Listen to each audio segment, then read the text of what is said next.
సరే what ever it is, ఇతను ఇలాగ వాగాడు. అతనికి వచ్చి ఫ్యామిలీ మ్యాన్లో అలాగ వాగాడు, ఫ్యామిలీ స్టార్లను. మీరు బుట్టలతో ఏరుకోవడమే డబ్బులు అన్నాడు. ఆ దెబ్బకి దెబ్బ ఇప్పుడు పక్కన ఉన్న దిల్రాజు ఇప్పుడు వాగొద్దని చెప్పాం, అయినా వాగాడు. అర్థమైందా? సో ఇప్పుడు నెక్స్ట్ అతని గురించి ఉంటుంది. అతను ఒక పోస్టర్ రిలీజ్ చేశాడు, దాని గురించి తర్వాత మాట్లాడుకున్నాం. నాకు పంపాడు ఎవడో కానీ. మీరేమనుకుంటున్నారని నేను నీకు ఇక్కడ చెప్పను, ఎవడన్నా ఛానల్లో అడిగితే చెప్తాను చెప్పాను. ప్రతి చెత్తగాడికి చెప్పేస్తాడు వాట్సాప్లోను ఒక్కొక్క అభిప్రాయాలు అని చెప్పేసి. సో ఇది జరిగింది. ఓవరాల్గా సినిమా బాగోలేదట, చాలా అసహ్యంగా ఉందట సినిమా. తర్వాత ఈ రోజుల్లో అందులో హీరోయిన్ పెట్టినా కూడా, ఇంకొక అమ్మాయిని పెట్టినా కూడా, వీళ్ళిద్దరికనే నువ్వే ఆడదానిలా యాక్ట్ చేస్తే నిన్ను ఎవడు చూస్తాడు?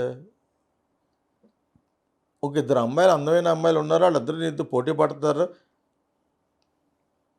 అని ఆ ఇద్దరు అమ్మాయిలని సొగసులు చూపిస్తే చూస్తారా? నువ్వే ఒక అమ్మాయి కింద యాక్ట్ చేస్తే అది ఎప్పుడు చాలా మంచి యాక్టర్గా ప్రూవ్ అయిపోయారు కమల్ హాసన్. యాక్ట్ చేసి మేకప్కి 4 గంటలు తీసుకునేవాడు.